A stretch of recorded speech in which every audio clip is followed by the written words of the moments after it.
We are in chapter 42 of this very, very profound, one of the most life-changing kabbalistic texts I think that has come down in Judaism, so we're well into it. And this section is really about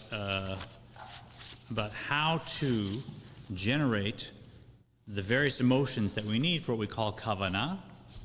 So kavanah, according to Kabbalah and spirituality, as I've said every class, is not just a general focus or mindset or intention. Kavanah is including your spiritual emotions of love and awe when you're doing a mitzvah or learning Torah. So one or the other. You need the focal point of a Jewish activity, which is making a home for God, we said in the chapters where we learned that. And then finally, once I do that activity, I want that structure, that vessel of the mitzvah or the Torah learning to have life, to have a soul, to have wings, and that soul that I imbue it with is my own spiritual emotions, specifically of chesed, of love, and of yira, of awe. So we're learning how to generate each of those, love and awe, the different levels that are involved. And we learned in chapter 41 that of the two, one of them is foundational. One of them is foundational. So the two spiritual emotions, and these are emotions not that I attach to brownies and naps and movies, right? So if I get excited about a brownie, or if I get very, very respectful of the brownie recipe and I want to cook it properly so it turns out good, that's probably the emotions of my animal soul. That's the emotions that are egotistical and self-centered. So attaching those to Torah mitzvah do not help. In fact, sometimes they hinder. What I'm talking about is the emotions of my other centered soul, my divine soul.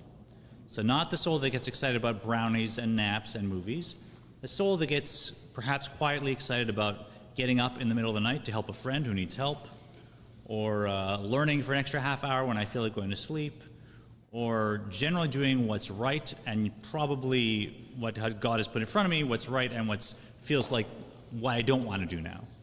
Right? So those are the emotions we're trying to inspire, the emotions of the divine soul, which are other-centered.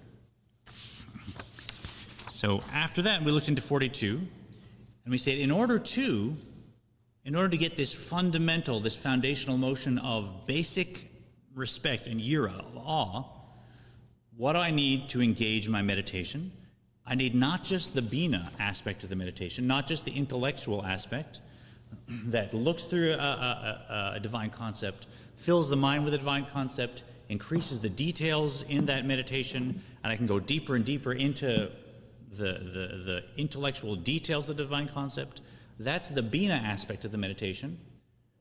But when we meditate in order to generate these emotions, which will elevate everything we do.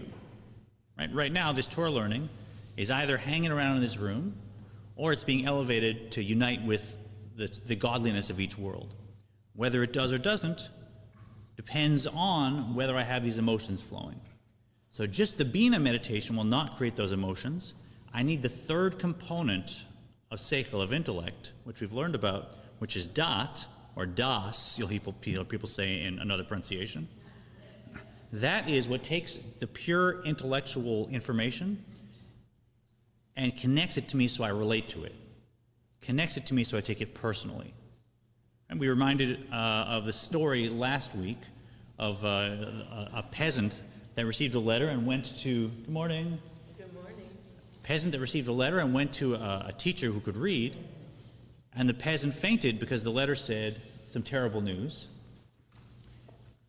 And the teacher was upset but didn't faint.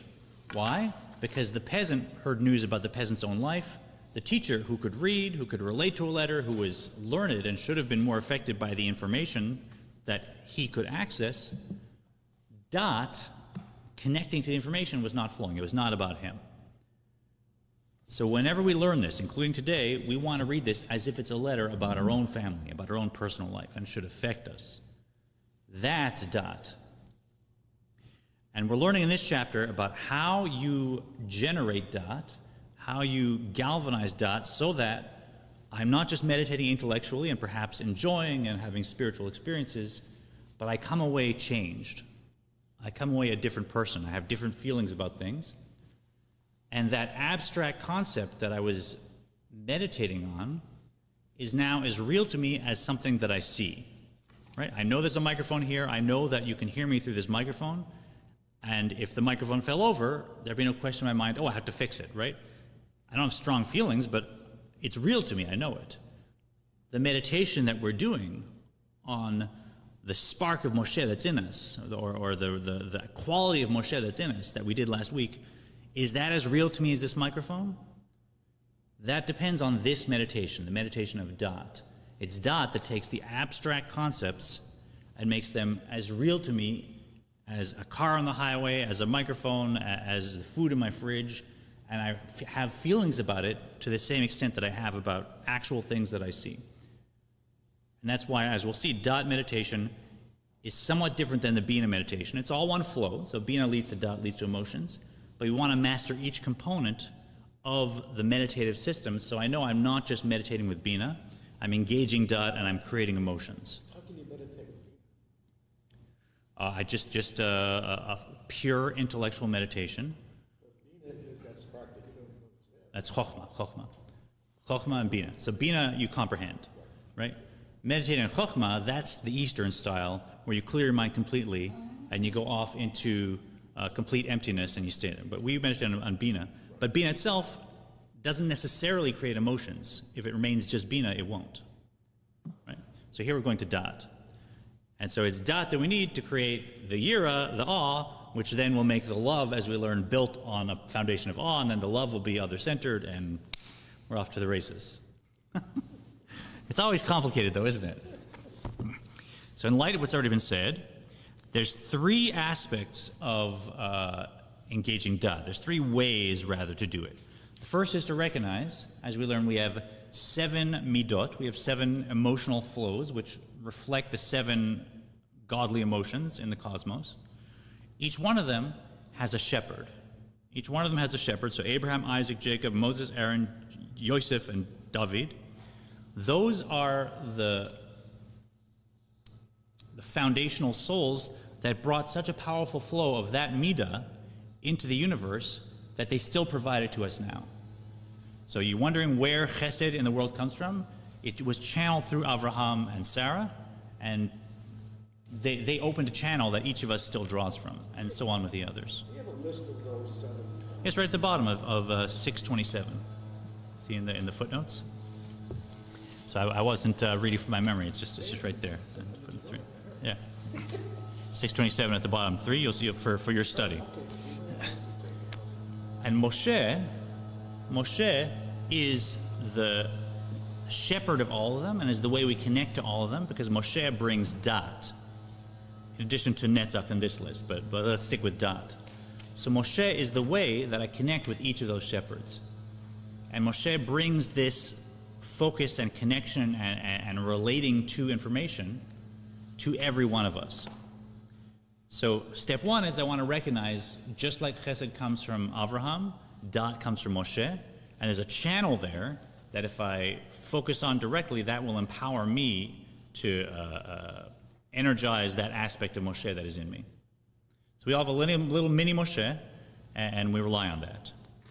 Stage 2 we looked at last week is that we're not just left alone, and Moshe was back, in the time of Sinai, and now here we are having to just read and connect through the Torah. If Moshe is a fire, that fire creates big sparks when it heats up, and those sparks God has fly out and implants in every generation.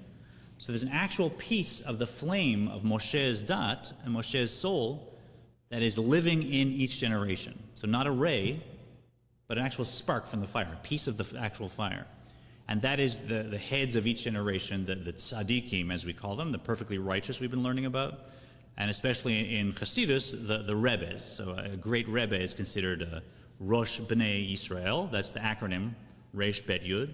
They are one of these sparks of Moshe, and they also will channel Da'at, and certainly anyone who met the last Rebbe of this system, Menachem Mendel Schneerson, described his eyes met yours and suddenly everything changed.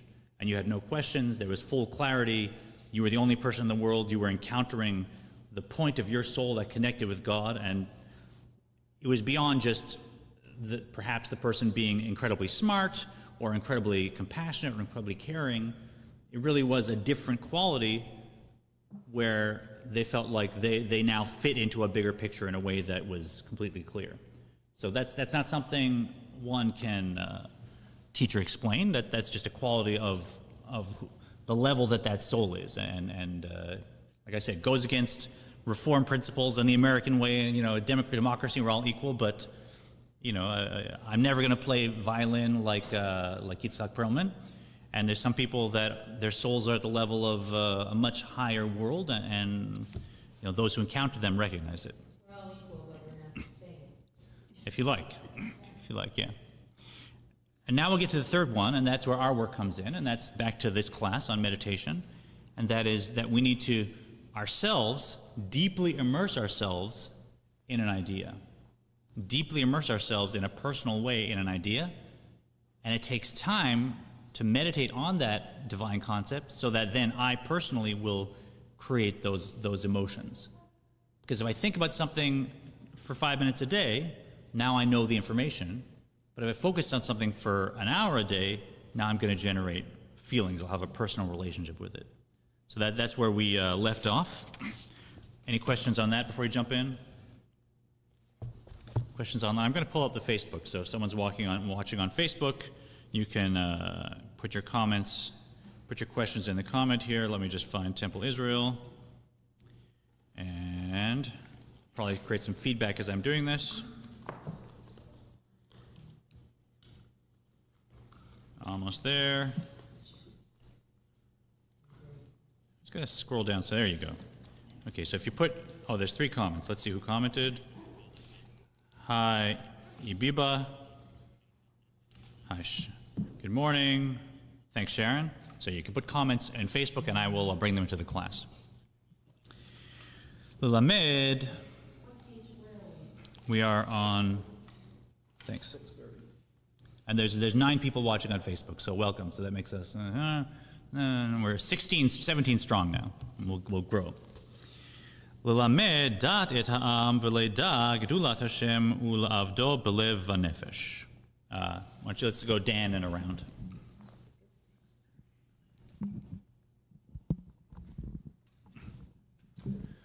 To impart knowledge to the people that they may know the greatness of God and hence serve him with heart and soul.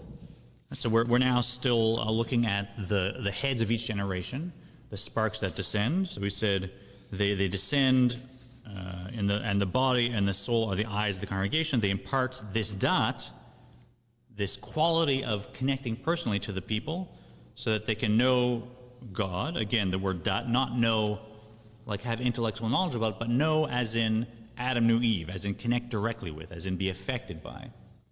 So I wake up in the morning and I don't see a physical world and I think, coffee and money, etc. I wake up, I see a physical world and I think, this is God's creation and I need to help God with whatever God puts in front of me today. And that's how I feel. That's my first feeling, yeah? Is dot the connection or the knowledge? Well, that's the problem with translation, right? Same thing if you say Adam knew Eve, say, well, did Adam find out how tall Eve was and what Eve liked for breakfast? And no. Adam knew Eve means they had intercourse, they connected. And after you connect with somebody, you're intimate, now you're connected to them, you have feelings, something happens to them, it happens to you, right? So that's why the Torah, it's one and the same. Das is not the English word for knowledge at all. It's a terrible way to try and describe it, but there isn't a word for intellectual knowledge that connects something to me so I feel emotions, right? If you could find me that word, then I'd rather use that. So dot is about connecting, but it's about connecting in a way that an intellectual flow becomes my own emotions. Where Yesod is really connection when it comes to relationships, but for this conversation, dot is we're calling connection. Ki havodah shebalev hi lefi hadat kamo shekatuv da'et elokei avicha ve'avedu belev shalem v'nefesh chafetza. For the service of the heart, that is, one's love and fear of God, is according to the dots, according to one's degree of knowledge and understanding of God's greatness. As it is written, Know the God of your father and serve him with all your heart and with a longing soul. So that's if I want to change myself, because avoda, service, means not just coming to temple and being at a service, not just doing a mitzvah, not just learning, but that all those things change who I am inside. So I'm more sensitive to other people tomorrow than I was today. So I care more about, I relate more to what I'm learning tomorrow than I did today. To do that, we need to know, as in ladat, we have to know God in this sense, where all these abstract concepts we've been learning, I internalize them, I ingest them, and they affect me personally. ולעתיד הוא אומר, ולא ילמדו איש את רעהו לאמור, דעו את השם, כי כולם ידעו אותי וגומר. Only concerning the future messianic era is it written, and they shall teach no more every man his neighbor and every man his brother, saying, Know God, for they shall know me. They shall all know me. And if you're one of our Reformed brothers and sisters watching and you suddenly think, well, hold on, the Messianic era, what are you talking about? Now we're in another ballpark. The Reform movement does recognize and work towards the Messianic era. We absolutely accept that, and that is our goal as Jews, is as Reformed Jews, to bring history to a conclusion where there is complete peace, complete spirituality, where this aspect of dat is just automatic.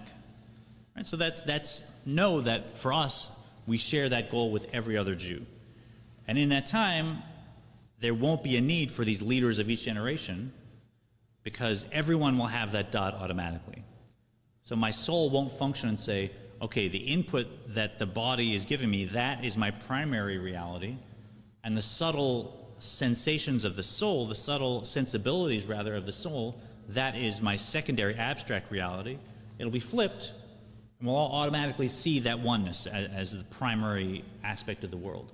So in that time, we won't need it, but now we definitely do. Question, who is the we that will see it?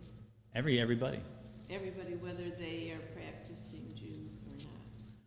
So in this tradition, the entire world is split up into 600,000 components, and each component of the world, including people and animals and objects, it's all part of one complete soul that's responsible for that piece of the world. So when every, in Kabbalah, traditionally, when every Jewish person finishes their work, and we're in the Messianic era, then every other person will also, as being part of their soul structure, will also have that perspective. So all of reality changes, all people, everything. Ach ikar hadat. So now we're going to shift, right? Ach ikar hadat eina haydiya levada sheyeda gedulat Hashem mipi sofrim umipi svarim. Can we hear? What? Noreen, why don't you start and then pass the mic down? It's on? They'll let us know if it isn't. Yeah, thumbs up. However, the essence of knowledge which leads one to serve God with his whole soul and heart is not mere knowing alone, that people should know the greatness of God from authors, that is, sages and spiritual guides, and in books. All right, so we got step one, recognize Moshe as the Rayam and Hemna, the shepherd of faith. Step two, connect either through books or personal learning to the great leaders of our generation. But step three is not just knowing God from books and from tzadikim, he didn't mention, but that's also. Ela ha'ikar hu ha'amik dato b'gdulat Hashem v'litkoa machashavto b'Hashem b'chozek v'ometz halev v'hamoach. But the essential thing is to immerse one's own mind deeply into those things which explain the greatness of God and fix one's thought on God with strength and vigor of the heart and mind. So look at this description. Look at this description. For those of you who meditate, just look at the language that's used, and the word he uses for to fix your thought on God is litkoa, which means to actually nail, like to nail something. Right? It's very physical, right? To fix it like a mezuzah that you put on the wall, boom, boom, boom, right? So it's now stuck to it. It's attached to it. So this is actually the most important thing, ha'ikar, the core of all this is not connecting to Moshe, not connecting to tzaddikim, but for me to do the own work, not just to sit for 10 minutes or 15 minutes and have my mind rest and go deeply into something, but to actually engage. Oh, Gina, could you do a favor, shut that door? Thanks. To actually fix my mind in a permanent way such that I create profound emotions. And I'm meditating with my mind and with my heart and with all my vigor. עד שתהא מחשבתו מקושרת בשם בקשר אמיץ וחזק, כמו שהיא מקושרת בדבר גשמי שרואה בעיני בשר ומעמיק בו מחשבתו. Until his thought shall be bound to God with a strong and mighty bond, as it is bound to a material thing which he sees with his physical eyes, and upon which he concentrates his thoughts. And that's the image to center on for a goal. That if I think about the greatness of God, it's not an abstract concept that I take pleasure in. It is so real that it's like this table, it's like this ceiling, and I rely on it, and I relate to it, and I have feelings from it. And so let's look at what the difference is when we're going to go now into sort of the different steps in this dot aspect of our meditation. What differentiates how I meditate for dot? Jerry, if one kills an animal, is it a sin? Good question. So it is one of the 7 Noahide laws. I don't know how to pronounce your name, Biba, I hope that's correct. It is one of the 7 Noahide laws to not cause harm or suffering to animals. One of the laws in Judaism that applies to every single human being is that you cannot eat a limb off of a living animal, and the extension of that law is you cannot cause unnecessary suffering to an animal. So absolutely, if I am hunting for sport and I leave a dying animal just die, or if I slaughter an animal in a cruel way or cause cruelty, that is a sin. However, we also recognize that we have a relationship with animals where humans eat animals since the time of Noah.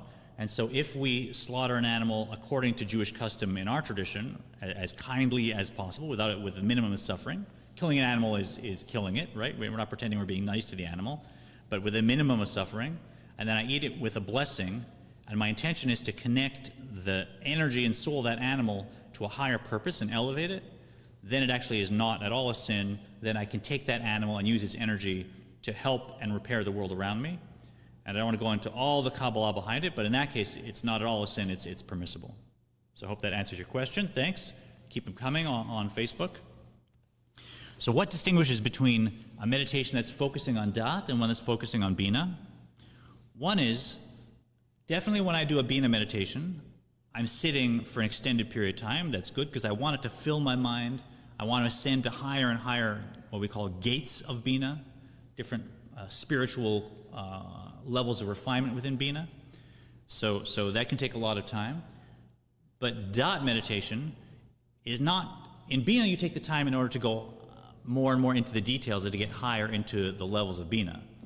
In dot you take the time simply because that's what dot is about, right? You're not necessarily going deeper into the meditation, you're just staying with it, you're taking it in, you're savoring it, right? When I want to learn about how to fix a car engine, I might engage bina and I'm trying to figure it out, but once I get it, once I know how the pieces fit together and what I have to do, okay, good, I move on.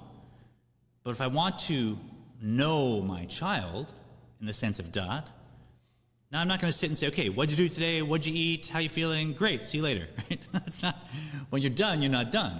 I want to say, oh, that's so nice that you feel that way, amazing, what do you want to do, we got some time, right?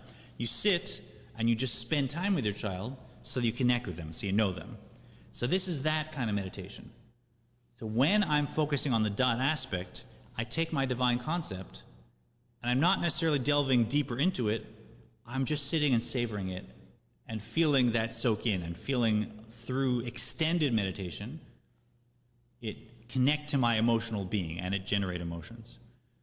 So we should know that the point when you're working on dot, and you're working on generating the awe in particular, is not that I'm understanding the concept more deeply, it's that now the concept is going into me more deeply. So it just takes time for the sake of time.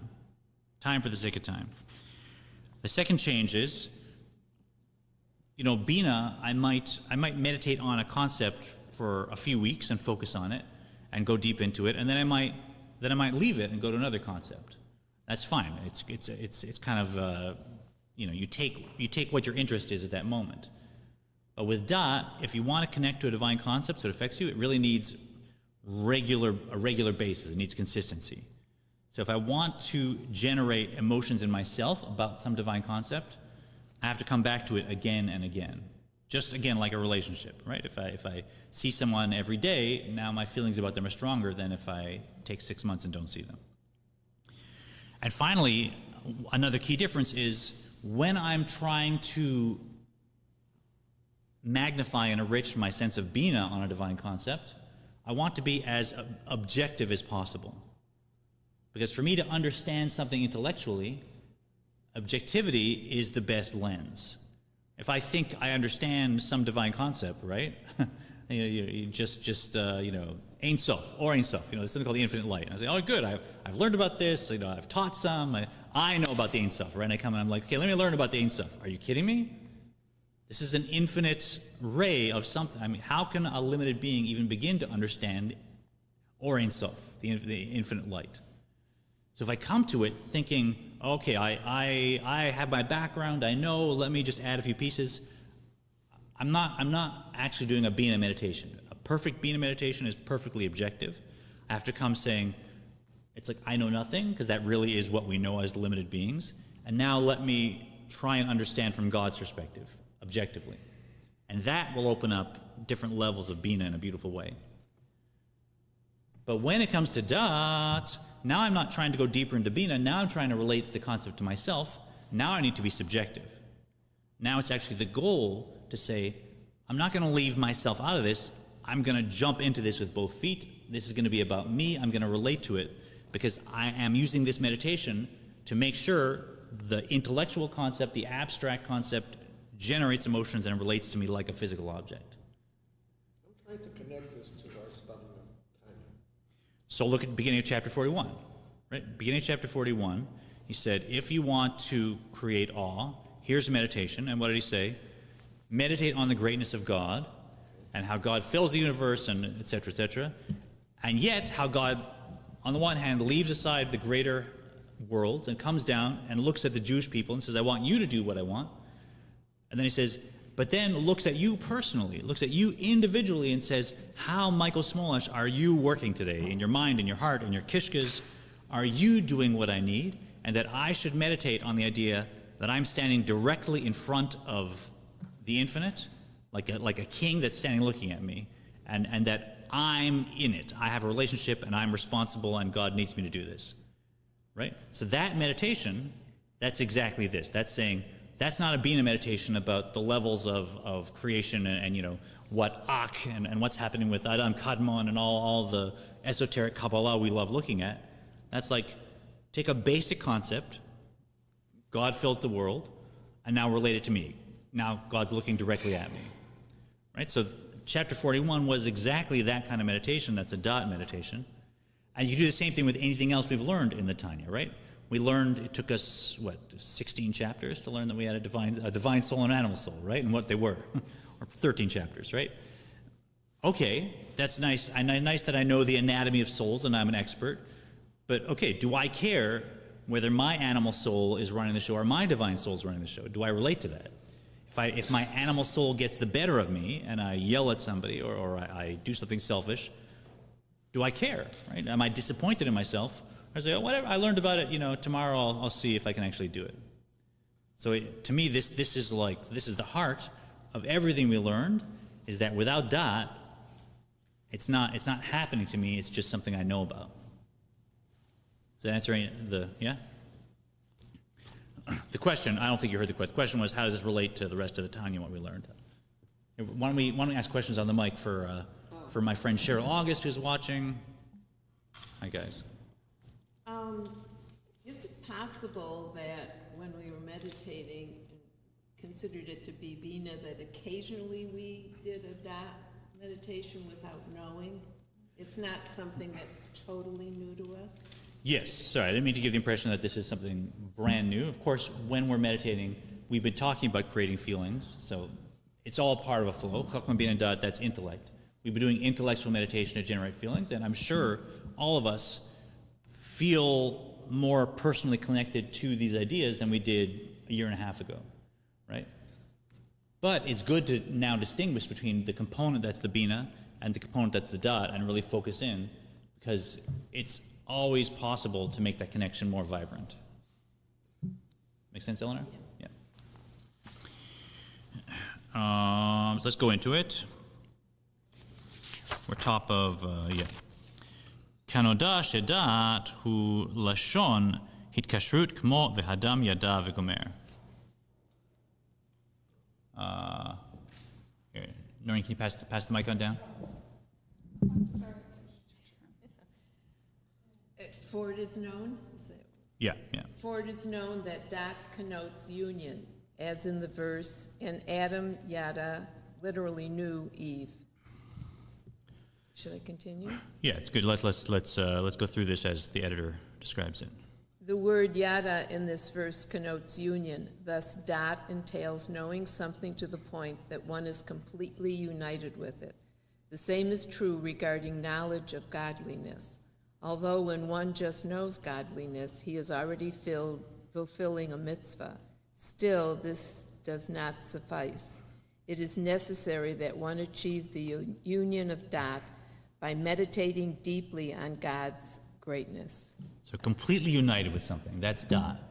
Dat is being completely united with an abstract concept such that it's real to me like the physical world. And then I act like it's real, I respond to it, I have feelings like it, and I behave as if that's the important thing. Well, you got a smile on, what's that? So the Hebrew above the ark in the sanctuary. Da lifnei mi ata omed. Know before who you stand. Yeah.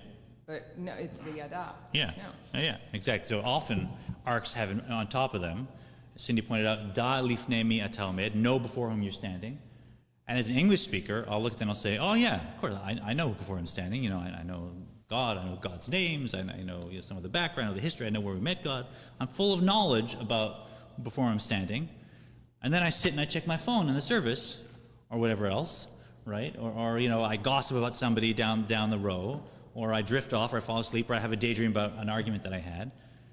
And do I really know that I'm standing in front of the Almighty? Because if I could physically see, God forbid, a form of the Almighty, which we don't have, if it was as real to me as the physical world, I'm having an encounter with God, I'm in a body, I'm encountering God's essence, which as a soul I couldn't even get close to. I dissolve, taking one step towards it. Now I'm right here having a personal encounter with God. I'd be full of awe automatically. So that's exactly what it means. When we sit in our sanctuary, we shouldn't just know the information about who we stand before. We should unite completely with the reality of that information so that it changes everything about us. Beautiful. וכוח זה ומידה זו לקשר דתו בהשם יש בכל נפש מבית ישראל בניקתה מנשמת משה רבנו עליו השלום.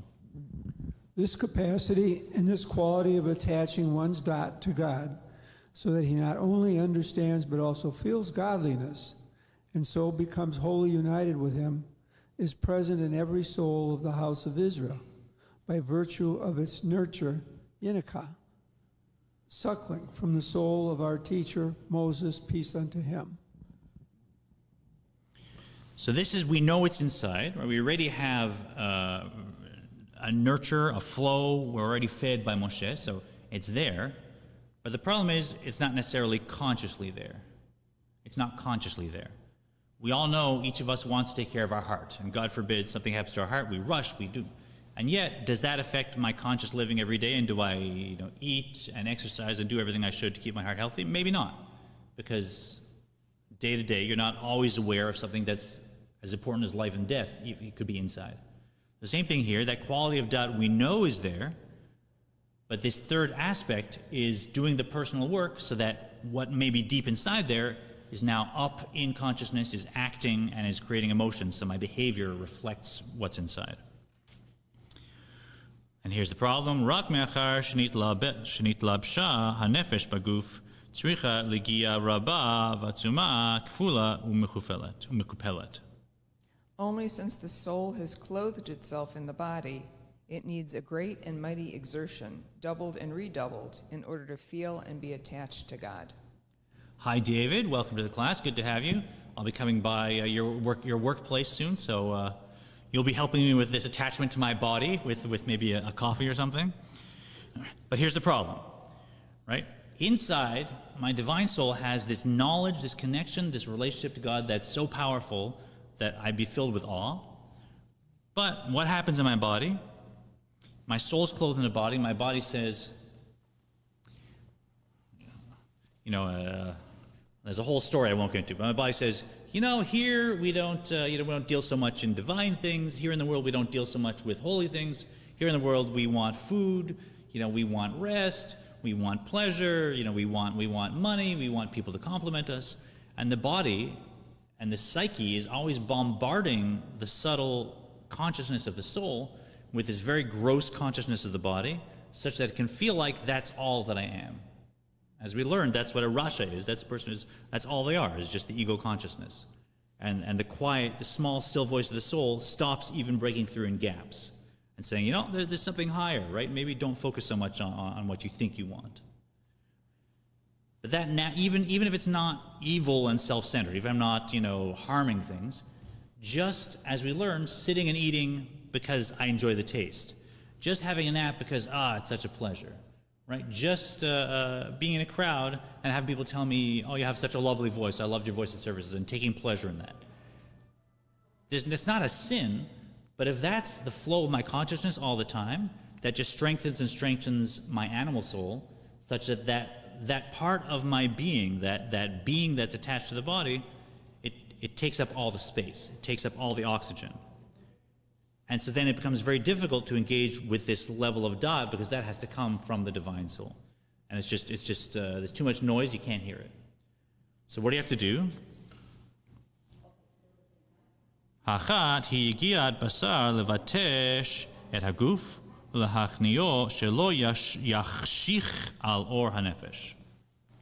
First is the exertion of the flesh, to throw off the bodily shackles, to pound the body, that is, to weaken its corporeality and gain its submission, so that it shall not obscure the light of the soul, thus making it possible for one to understand and feel godliness. Right, so we won't go overboard here. Okay, hi guys. We won't go overboard here. If you're with us on the chapter about Tumtum Halev, is Timtum Halev, when you just had numbness of the heart, and we went about how to really work yourself and break yourself and look at all your flaws. It's not, in this system, you don't have to crush yourself. You don't have to destroy the ego. You don't have to cause yourself physical suffering. You don't have to do a million fasts. The problem, though, is our relationship and our attachment to the physical being, our ego, can cover our ability to be attached to abstract spiritual ideas such that they create emotions. So what I need to do is delegitimize. Well, why is that a laugh? What? Okay. I assume it's like some profound concept and not just, okay, no. So I want to delegitimize my body's attachment to things. I want to delegitimize and deprioritize my body's drives and my animal soul's drives and my psychological ego's drives, so that I can now work and focus on a divine concept, and my divine soul can express its emotions just as powerfully and real as my animal soul did. So in this system, there's not, you don't need to go away for a week or not talk for a month or avoid this or avoid that. You're still in the world. You still have an ego. It's just that ego is attached to and is harnessed by the divine soul. So instead of my ego taking its main pleasure from the taste of chocolate, my ego is taking its main pleasure from how wonderful it is to help somebody else. Right? And I can still sit on Shabbat and eat the same challah. I can taste just as sweet, but I've delegitimized, I can't wait to eat that challah. Jen made such a good smelling challah. Oh, here's my time. Okay, say the blessing. Oh, here's the challah, right? I know when my experience inside is like that. I want to turn that dial down, and I want even my own ego, which I'm not crushing, I'm not destroying it. My ego's still there, but my ego takes pleasure in, Isn't it nice? There's a piece of the world in front of me. The divine providence has brought all this flour and sugar and etc. And now I'm going to say a blessing. I'm going to use it to make a beautiful Shabbat with my family and to elevate the world. And does it taste good? Yeah. I still taste it, right? But that's not the main thing. I've turned that dial down, and I've connected such that I feel emotions about elevating that spark of reality and using that to help those around me and to serve God. That's it. That's it.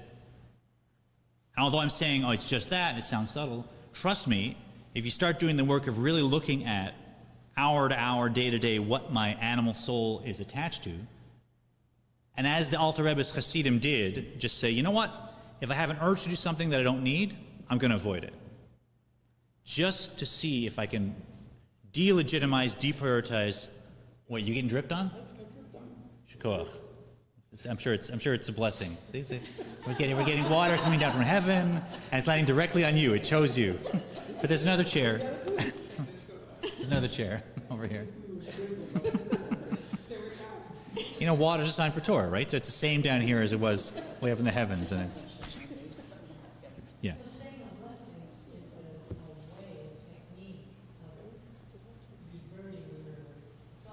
Maybe. The comment was saying a blessing is a way of reverting your thoughts.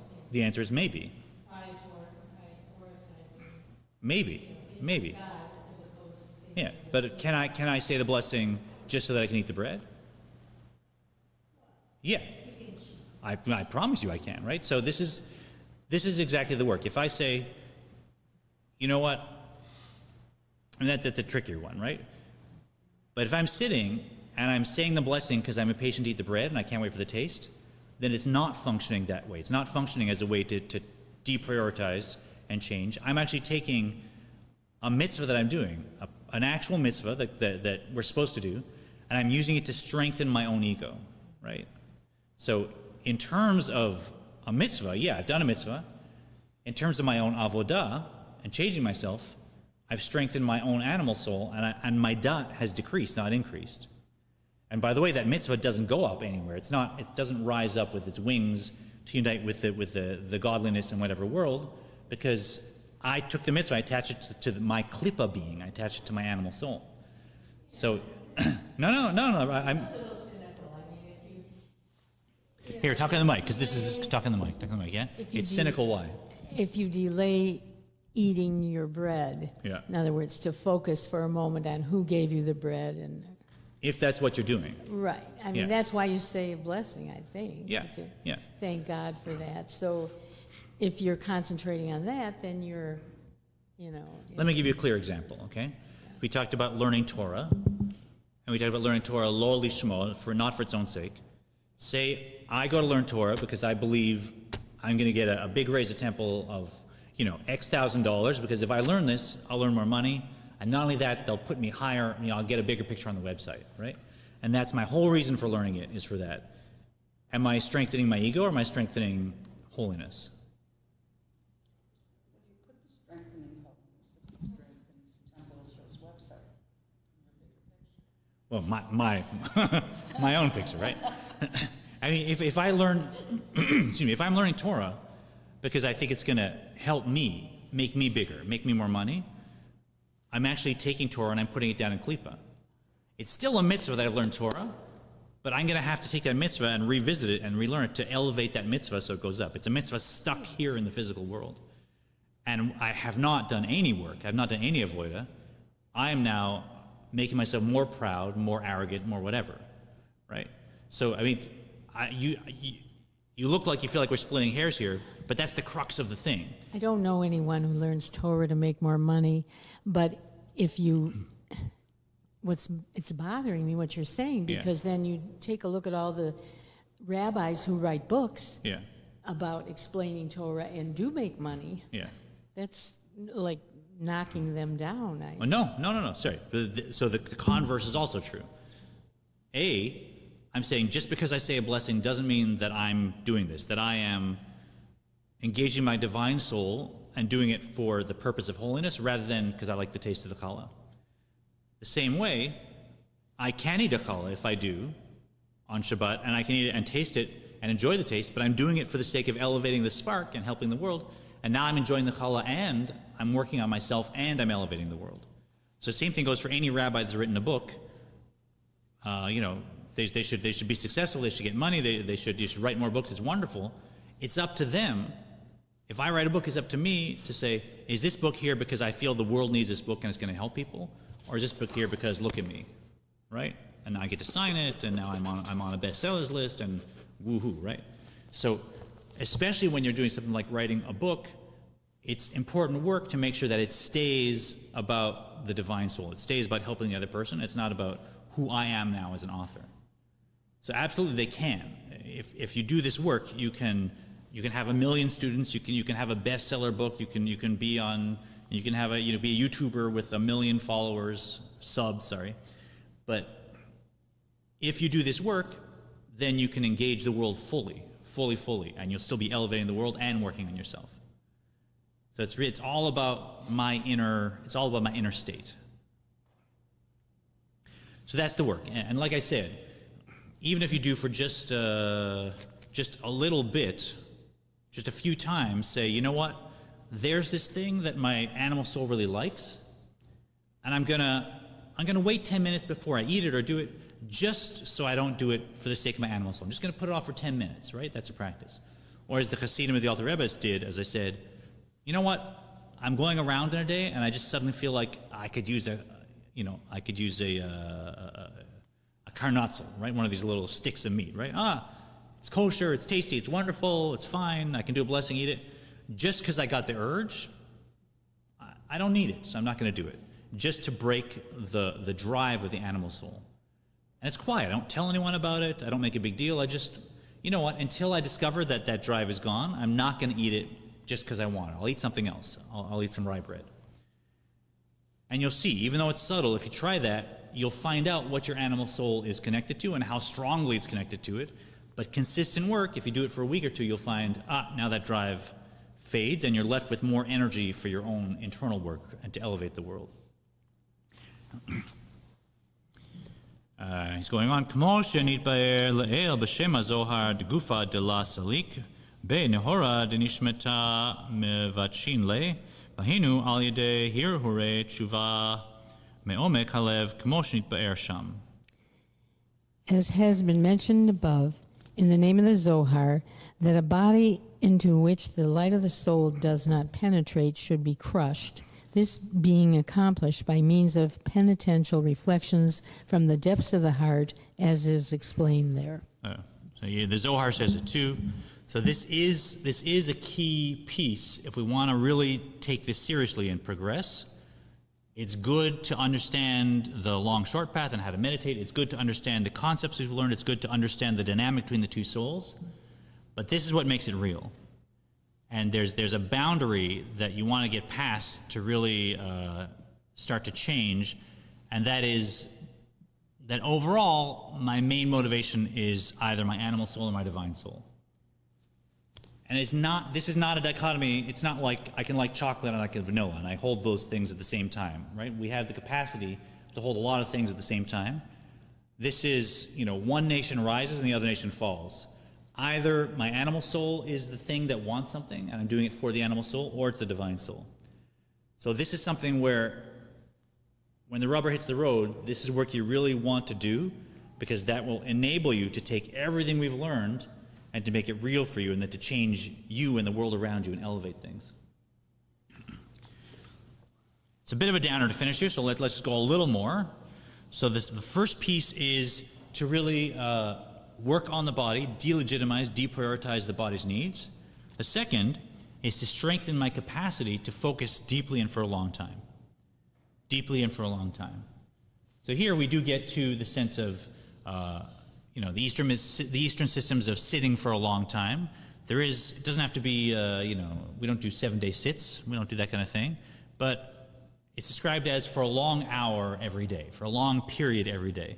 So not just a chunk of time that really affects me, but also on a regular basis. It builds up. A long hour means, the Frierdiker Rebbe said, a long hour means, a chunk of time that affects you today and tomorrow and every day this week and the next week and the next week and the next year, so that 7 weeks add up to 365 days, or however many in the Jewish year adds up to 5 years, At the end of 15 years, you become a mensch, right? You've changed yourself. That's men and women can be mensches, right? So this is the ability to sit and focus for an extended amount of time, so it's not just a passing relationship, but it touches my heart. והשנית היא הגיית הנפש שלא תכבד עליה עבודה להגיע מחשבתה, להעמיק ולהתבונן בגדולת השם שעה גדולה רצופה. And the second is the exertion of the soul, to reveal the powers of the soul, that the service of exerting one's thought not be burdensome to it, to delve into and reflect upon the greatness of God for a long and uninterrupted period. Yeah, so training yourself to stay focused on a spiritual thought so that it becomes as real as the physical. And I think this is something that our generation really could use, and even the younger generations more. Right? There was a time when you'd sit and you'd listen to music for 2 hours. You'd sit and you'd read a book for several hours. You'd sit and you'd have a conversation for several hours. There was just a natural pace of things. You know, you'd walk for an hour and a half to get somewhere, then you'd wait an hour to see somebody, and then you'd sit. And we were used to spending time. And I think in the modern time with communication, each generation is less and less capable of focusing on something just because. So consciously going back to that incredible richness of our oral tradition, where you would sit and you would learn for hours and hours, or you'd learn long texts, and you'd put your mind into something, you'd keep it focused on it for a whole day. That's a capacity that we could all use, and especially in this, because when it comes to dat, if you don't stick with it, it's not going to stick to you. You have to really spend time and drink in the concept and have it affect you, so that now my emotions are powerful and will be elevating Torah mitzvahs. No? What? Well, I've got some conflicting things going on here. First of all, Hasidism was against this kind of extended learning stuff, spending time in the shul. And also, we were created in the image of God. We're supposed to enjoy the world and our bodies and the world and nature. And it seems to me a little out of balance to be focused in one direction. It's just not balanced. Okay, that question, we could do a whole course on your question there. You raised like three key pieces. So to the second part of your question, let me say, this is not everything, right? Now we're talking about meditating for das, so this doesn't mean you don't pray, it doesn't mean you don't spend time with your family, it doesn't mean you don't have a meal, it doesn't mean you don't go for a walk and exercise. Those are all mitzvahs. So this is just how to engage dat, and to engage dat, the meditation needs to be extended. That doesn't mean that's everything, right? But to your first point, the idea that Hasidism does not focus on learning for extended amount of times, that's not so much the angle as I understand it. The angle as I understand it is that Hasidism focused on praying for a long amount of time, right? And that the rest of the learned community had a trouble with Hasidism, said these people pray for 3 hours in the morning. They sit there, they say the Amidah, they say one word and they extend the word, and then they sit and they're dancing and they're crying. I mean, they're wasting time when they could be getting back to learning, right? So it's not that Hasidism didn't believe in learning. I mean, the Alter Rebbe had 3 levels of yeshivas that brilliant students came into, and the lowest level, you had to have complete knowledge of Shas and all the major texts.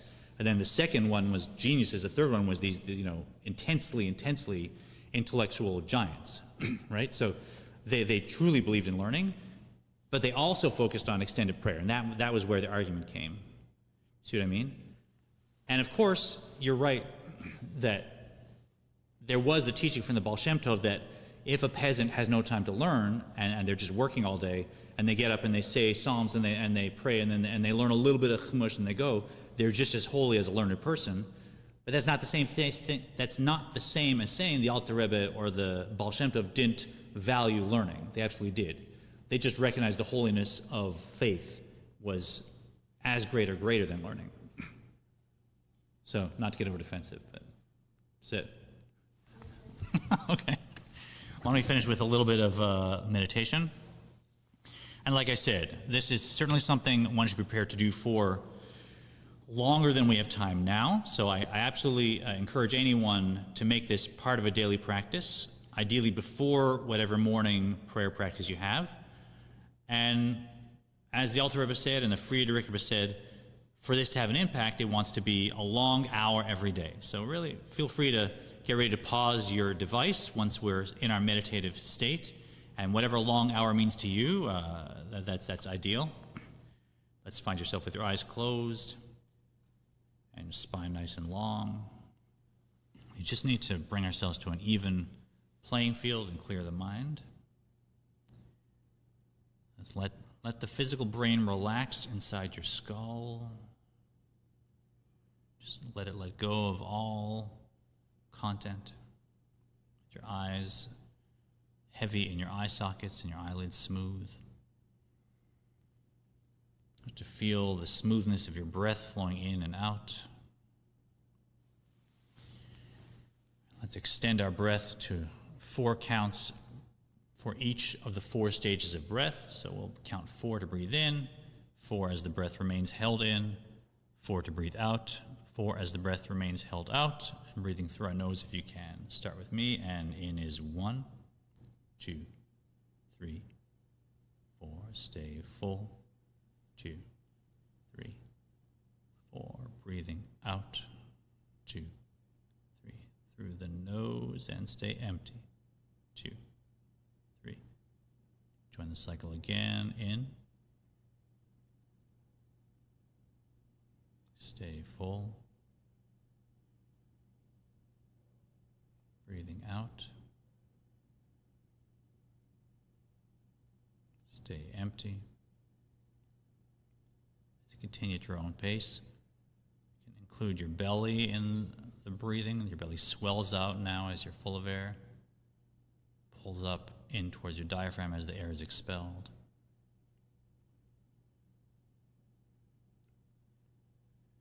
You'll probably notice your mind is clearer, more even than it was 5 minutes ago. Into this level playing field, we want to now open up our wisdom gateway. That is the space between the end of the in-breath and the beginning of the out-breath. In that gap between the end of the in-breath and the beginning of the out-breath, there's a sort of opening, a portal, a gateway. That is our wisdom gateway. Try and open that up and sort of stay there through the rest of the breathing cycle, which is a spiritual posture.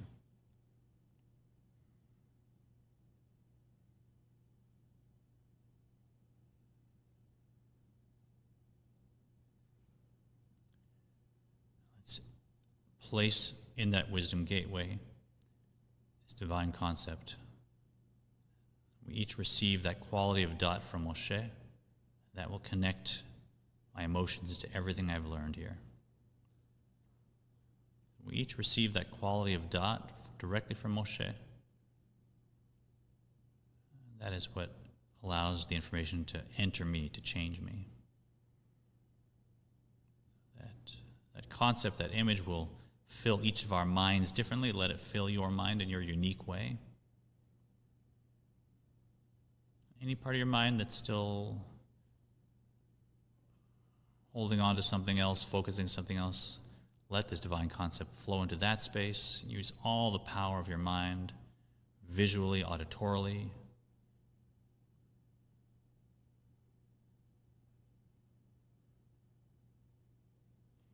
Now have yourself be in the picture so you're relating directly to it. If you can, expand the picture to a larger screen, fuller colors.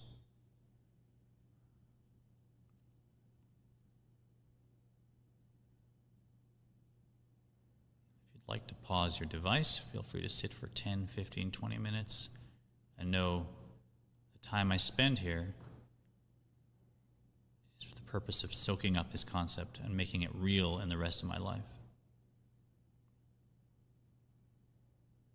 Perhaps notice and perhaps even savor the joy of having created these more subtle emotions of awe, of love, that are my wings to elevate all I do at Temple Israel.